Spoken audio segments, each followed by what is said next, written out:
또영주TV의 송영주 김진수입니다. 저희가 요한 크루이프 특집을 1, 2편을 하다 보니까 바날 감독 얘기를 많이 했어요. 할 수밖에 없죠. 네. 그래서 이 바날 감독의 어떤 시절 얘기를 하면 좋을까 이런 생각이 들어서 9495 시즌 아약스 얘기를 해야 되는데 했잖아요, 저희가. 그거를 했어요. 네. 했는데 여러분은 못 보고 계시죠? 올라와야지 뭐지. 네. 지금 편집 중이긴 한데요. 네. 좀 더 기다려주세요. 그래서 그러면 아약스 말고 어떤 시절을 얘기할까? 메뉴 시절은 안 되고 일단 금기요? 네. 바이에른 뮌헨이라든가 바르셀로나라든가 네덜란드 대표팀인데 그러면 기왕 바르셀로나 얘기했으니 바날 감독의 바르셀로나 시절 요 시절을 한번 네. 얘기해보면 어떨까? 꿀의 또영주가 하는 네. 채널이니 바르셀로나 이야기. 이게 리그가 멈추니까 계속 바르셀로나 얘기만 하고 있어. 다른 리그 또 다른 팀도 얘기하면 되죠, 이제 또. 네. 네, 오늘은 바날 이야기를 제가 좀 해볼까 하고요. 이 영상은 9495 아약스 다음에 또 바로 이어지는 이야기라서 또 같이 보시면 또 굉장히 또 흥미로울 것 같아요. 그거 언제 올라올지 몰라. 이게 먼저 올라가는 거 아닌가 모르겠어. 네. 말씀드리자면 일단은 저희가 요한 크루이프의 드림팀에 대해서도 얘기했고 그 위에 뭐 바비럽슨 감독과 호나우두의 이야기도 했었는데 그 이후 그리고 97년에 네. 이 바날의 바르셀로나가 출범하게 됩니다. 97년이라 하면은 바날이 유럽에서 가장 각광받는 뜨거울 때. 가장 뜨거운 젊은 감독이는 시기예요.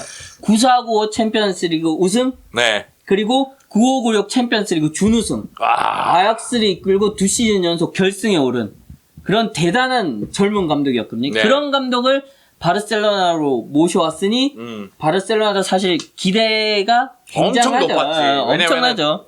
당시에 바르셀로나가 96-97 시즌에 호나우두라는 소위 얘기해서 축구계 미친 자, 도른 자, 우주인. 네, 우주인. 네. 네, 호나우두가 나타나서 휩쓸었지만은 라리가 우승을 못했어요. 그러면서 이제 바비롭슨 감독과 이제 호나우두가 다 떠나가게 되는데 그리고 나서 생각한 게 요한 크루이프 같은 카리스마가 있어야 된다. 네. 그리고 챔피언스리그 우승을 다시 도전할 만한 자격이 있어야 된다. 그러니까 돌아보니까 제 바날 네덜란드 출신이네. 챔피언스리그 우승했네. 아약스 이끌고 감독 우승했네. 그러니까 딱 픽이 된 거죠. 네, 그러면서 바날도 진짜 당시에는 자신감이 진짜 뿜뿜 최고의 그래. 어깨가 이 정도 올라가 있는 시기였거든. 나 같았어도 지금 어깨 뽕 3개 넣었다. 사실 그 바르셀로나 부임하면서도 그런 얘기를 했어요. 내가 아약스에서 6년간 이룬 업적이 바르셀로나가 100년간 쌓은 업적보다 더 위대하다. 야, 그 새끼 불러와. 대단하지. 그만큼 근데 그런 자신감을 내보일 만한 그런 감독이었어. 그 네, 시기에. 맞아요. 실제로 그러면서 시작부터 UEFA 슈퍼컵 우승을 차지하면서 쾌저의 출발을 보이죠. 그리고 그 시즌에는 리그와 코파델레이를 더블 시작부터 아주 좋아요. 그 시기에 네덜란드에서 뭐 여러 선수들이 스타덤에 올랐었죠. 네. 월드컵을 통해서 국내에도 많이 알려졌고 근데 그런 선수들이 당시 바르셀로나에 모두 있었어요. 맞아요. 정말 하나씩 언급해 드리자면은 첫 시즌에 일단 라이지거, 헤스프 그리고 겨울 이적 시장에서 보가르데가 네. 영입됐죠. 여기는 사실 조금 약해 네임 분류가. 네. 근데 그 다음 시즌에 본격적으로 이제 클라이베르트, 코쿠, 젠덴 그리고 프랑크 로날드 데브르 형제 뭐 이런 선수들이 영입되면서 한때는 네덜란드 선수가 8명이나 되는. 네. 그리고 피구 떠난 다음에 오베르마스도 됐고. 그렇죠. 그건 좀 몇 년 후 이야기긴 한데, 진짜 최대 8명까지 스쿼드에 꾸려지는 스페인에서 네덜란드 선수가 더 많아, 스페인 선수보다. 근데 바날 감독의 생각도 이해는 돼요. 왜냐면은 이 선수들을 데리고 소위 얘기해서 유럽을 제패했으니까. 그렇죠. 그러니까 유럽을 제패하기 위해서 이 선수들이 다시 필요하다. 이렇게 생각이 든 것으로 보이고, 그래서 데려왔고, 그리고 사실은 바날 감독은 호나우두가 떠난 자리에 대해서 고민이 됐을 텐데 히바우두를 데포르티보에서 데리고 왔고 그 루이스 피구가 잘 성장하고 있었고 그렇기 때문에 나름대로 선수 구성은 진짜 쟁쟁하게 하지 않았나. 네. 뭐 당시에는 저희가 KBS 위성이라든지 이런 데를 통해서 이 라리가 그리고 바르셀로나를 접할 기회가 좀 있었어요. 네. 당시에 그래서 유럽 축구에 입문하신 뭐 분들도 있을 거예요. 유럽 축구 1세대라고 볼 수도 있는데 우리나라에서 그런 분들에게 이 바르셀로나가 굉장히 매력적인 팀이었다. 히바우드, 클라이베르트, 피구, 이스리토. 아, 정말 위력적이죠. 네. 스타일도 다 다르고. 다 다르고. 예, 예. 그러니까 피구는 스피드가 뛰어나면서도 상대가 앞에 있어도 언제든지 정확한 크로스를 올릴 수가 있었고, 히바우드는 왼쪽에서 중앙으로 들어오면서 슈팅이 굉장히 정확하고 테크니션이고, 아, 예. 여기에 이제 클라이베르트는 헤더의 정석, 거기다 포스트 플레이. 그 클라이베르트가 역시 아약스에서 축구를 배워서 그런지 보기와는 다르게 축구를 좀 영리하게 해. 그러다 보니까 이 득점 자체는 그렇게 많은 편은 아니었지만은 내주는 플레이, 이렇게 연계 플레이가 참 좋았죠. 클라이베르트 골을 너무 몰아넣어. 한 시즌 15골 정도 넣었는데 좀 몰아넣는 편이었죠. 15골을 한 8경기에서 넣나? 그럼에도 이제 바날 감독이 추구하는 축구의 정석적인 그런 공격수다 보니까 중용됐고 히바우드와 피구와도 참 잘 맞았죠. 조화를 이뤘죠. 네. 피구는 당시에는 정말 축구 도사였어요. 레알 마드리드 가서도 물론 갈락티코의 에이스적인 그런 면모를 보여줬던 피구지만은 이때는 정말 젊은 시절이다 보니까 맞아요, 역동성까지 갖춰가지고 정말 대단히 위력적인 요때 네, 바르셀로나의 그런 에이스가 거였어요. 히바우드가 아니라 피구예요. 피구지, 피구가 떠난 피구. 다음에 히바우드예요. 피구가 떠난 다음에 바르셀로나가 어떻게 됐는지를 보면은 모두 그런 얘기를 할 수밖에 없죠. 그러니까 피구 떠난 다음에 제2의 피구를 찾아서 콰레스마, 시망 사브로사 오베르마스도 그 과정에서 됐었고요. 그런데 모두가 만족할 만한 활약을 못했죠. 네. 이 초반에는 방금 말씀드렸다시피 라리가 2연패도 하고 시작부터 더블도 하고 참 좋았지만 이 시기가 생각보다 그렇게 길게 가진 못했어요. 네.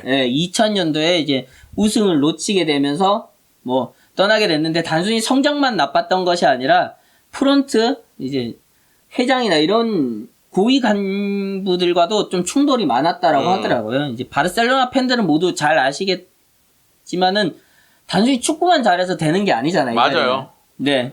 그리고 바날 감독도 아까 전에 얘기했다시피 어깨뽕 3개 넣고 왔는데 그렇죠. 그리고 리그 2연패하고 마지막에 9900 시즌에 데포르티브가 우승을 차지하거든요.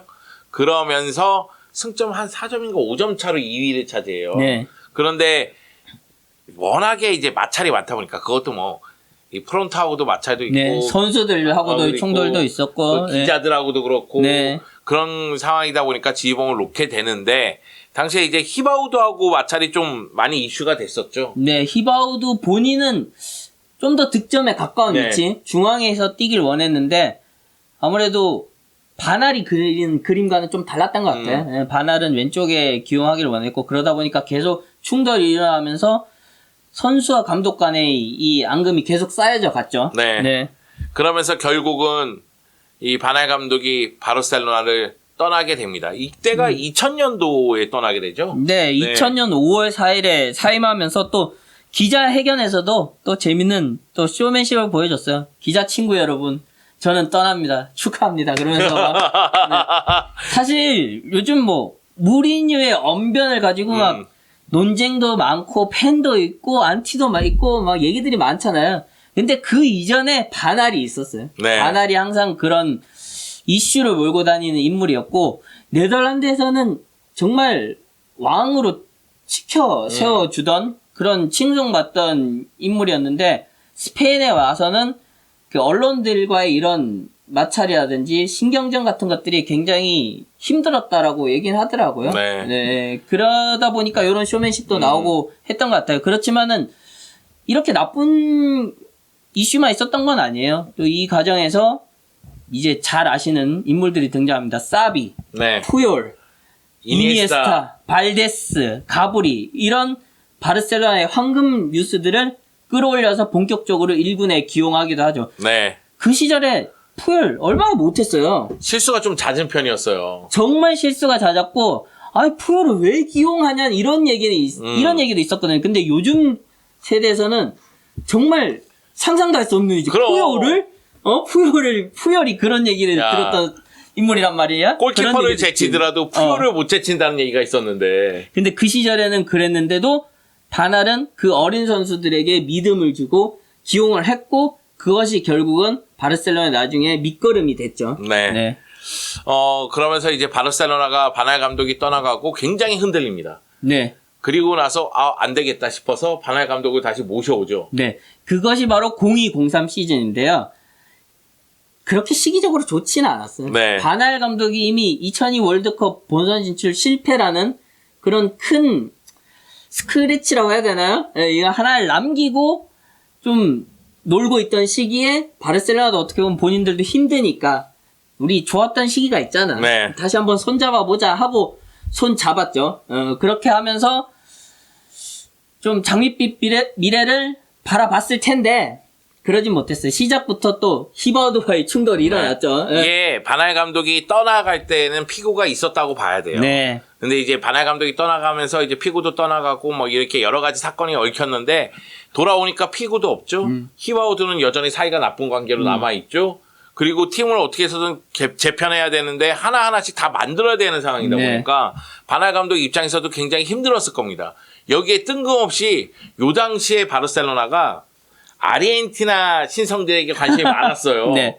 그래서 뭐 제2의 마라도나라고 불리던 리켈메라든가 사비올라라든가 사비올라라든지, 예. 이런 선수들을 영입하다 보니까 이 바날 감독 입장에서는 나랑 스타일이 맞지 않는데 그렇죠. 이런 생각을 갖고 있었을 거예요. 그래서 전술적으로도 굉장히 고민이 많았어요. 이 시기에 정말 다양한 어떻게 보면 기괴한 포메이션을 썼거든요. 맨디에타도 이 시즌에 영입이 됐었는데 맨디에타를 마치 우측 라이트백으로 쓰면서 플레이메이킹을 시키는 그런 그림도 그렸었고 바날로서는 정말 머리를 많이 굴렸을 텐데 결국은 해답을 찾지 못했어요. 네. 그러면서 성적은 계속 나빠지고 그러다 보니까 시즌을 끝까지 채우지 못하고 중도에 사임하게 됐죠.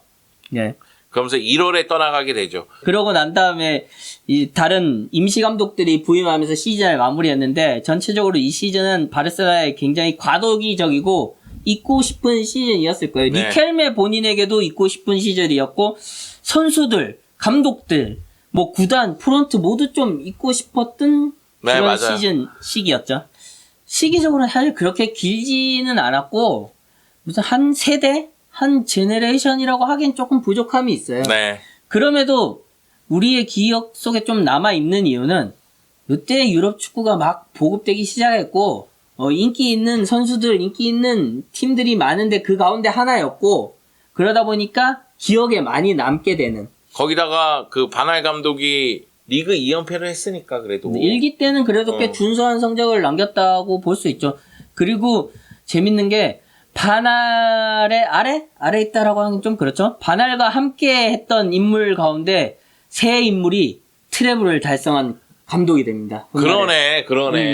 그 보비 롭슨 감독 시절에는 통역사로 활약하던 무리뉴 코치가 네. 이제 나중엔 인터밀란을 이끌고 트래블을 달성하게 되고요. 그리고 선수로 활약하던 루이스 엔리케와 가르디올라 감독은 또 바르셀로나 이끌고 트래블을 달성하죠. 네, 그러면서 이제 그럼- 바르셀로나가 유럽에서 유일하게 네. 두 차례 트래블을 달성한 팀이 네. 되죠. 바날 감독 얘기를 했는데 사실 바르셀로나 팬들 입장에서는 좀 애증 관계일 수도 있어요. 네, 맞아요. 네, 어찌 본다면은 이 98년도 그 당시만 봤을 때는 우와 하고 막 미칠 듯이 응원을 했었는데 차후에 다시 지봉을 잡았었던 2002년도에 너무 실망감이 크니까 또 2002년도 하면 한해 월드컵 이후라서 그때 해외 축구 인기가 또 네. 올라가고 있는 시점이었는데 그때부터 보신 분들은 찬물 끼얹었으니까 바날이 바르셀로나에서 한 게 뭔데 이렇게 얘기할 수도 있어요. 지우개를 지우고 싶지. 네. 바날 때문에 히바우드가 그렇게 떠나간 거 아니야? 네. 이렇게 얘기할 수도 있습니다만 바날 감독이 어찌 온다면 상당히 어려운 상황에서도 팀을 좀 잘 이끌어줬다. 네. 요한 크루이프 이후에 그 그림자에서 벗어나려고 하는 것이 쉽지는 않았을 텐데 바날 감독이 일단은 리그 우승을 두 차례 차지했으니까 네. 그리고 레이카르트하고 연결되는 연결고리도 상당히 잘해준 거라고 저는 생각을 하거든요. 네. 자, 여하튼 이제 바날 감독의 희비가 엇갈리는 바르셀로나 시절에 대해서 이야기를 나눠봤습니다. 저희가 지금 바르셀로나 얘기를 좀 길게 하고 있는데 바르셀로나 얘기가 끝나게 된다면 여러분에게 레알 마드리드, AC 밀란, 바이에른 뮌헨 이런 팀들에 대해서 차근차근 설명해 드리도록 하겠습니다. 여러분 끝까지 시청해 주세요. 감사합니다.